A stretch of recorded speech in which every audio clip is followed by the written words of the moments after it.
A good horse is better than a bad wife. Why the Spaniards legalized carnal love for animals. Dexterous and graceful Spanish bullfighters already aroused erotic dreams in the audience. And now that Spain has excluded bestiality from a number of criminal offenses, their fantasies will acquire new colors. From now on, the law of the Spanish kingdom will condemn only the matador, the main character of the bullfight, who kills a bull in the final, but not the bullfighters. Ordinary bullfighting participants who only flirt with bulls with their red scarves. Any relations of Spanish citizens with animals are now punishable only if the animal needed a veterinarian after them. But, according to the new Spanish law on the protection of animals, a Spanish citizen now faces up to 2 years in prison for killing a rat that entered the house. And for an accidental pregnancy of a domestic dog in the absence of its owner's license to breed this breed, a fine of €200,000. While most of the network is discussing these amendments to the law as a new level of freedom and responsibility, achieved by the Spaniards, only the runette behaves indecently, releasing inappropriate greasy jokes. The resourceful Russian online people have even already figured out how not to sit down for a rat. We need to sleep with her so that she doesn't come again. They also remembered a nursery rhyme or horror story. If I had a horse, it would be a number. If the horse had me, I would probably die. However, where can the runette really assess the seriousness of the Spanish legal achievement, if in Russia the term bestiality was found only in the tabloid press of dubious erotic content, which has now been outlived along with other types of concepts corrupting youth? There is one, of course, in domestic psychiatry, but Russian psychiatrists prefer the original term bestiality, sexual attraction to animals and getting satisfaction from sexual contact with them. In psychiatric treatises, there are even ratings of preferences by gender and by region. In some latitudes, goats, sheep and donkeys are in the first place for men, in others mares and cows, and in the third, doe, seal and sled dogs.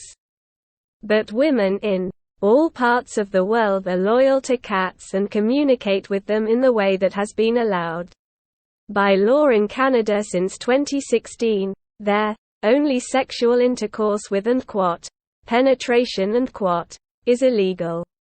In relation to animals, all other pranks are at the discretion of a person and his pet. By the way, now it's up to the development of correct terminology. It's ugly to call this couple who entered into a relationship, the owner and his pet, after this. Rather, a favorite and his lover. Or vice versa. It is worth plunging into the history of the issue, as you understand, and humanity, in the sense of these new freedoms, has been going around in circles for centuries. And what today is called a qualitative breakthrough, was considered a shameful failure a couple of centuries ago. And before that, too, by a leap, and so deep into the centuries. Bestiality was not condemned in ancient Rome, Greece, India and pre-Columbian America. In the Middle Ages, Europe changed its mind and began actively burning zoophiles alive. But Russia in the same period behaved in a civilized manner. Although it did not approve of bestiality, it did not pursue lovers of their pets. Here is how the Novgorod bishop Nifont answered the question of the Austrian envoy whether Russians use milk and meat of a cow with which a man has copulated. Everyone can eat it, except for the corrupter himself. Later, however, morals became stricter and for bestiality began to deprive the state and exile to Siberia. The only ones who initially did not see any benefit in bestiality. Neither agrarian nor moral. Jews. The ancients mercilessly punished bestiality with the death penalty. The modern ones also punish, but not so severely. The Jews are the only ones who have not changed this belief throughout history.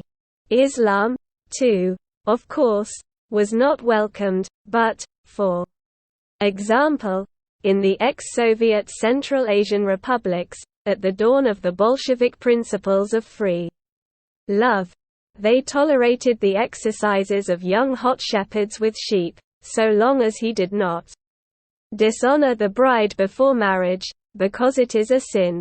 In recent history, with the beginning of the Iraq War in 2003, the U.S. Senate allowed American servicemen to have sex not only with each other, but also with animals. I am interested in my own husband's opinion. And the faithful, habitually not delving into the essence of female chirping, unwittingly makes a verdict. What? Where? Well, yes. A good horse is better than a bad wife. Authors: Zhana Golubitskaya,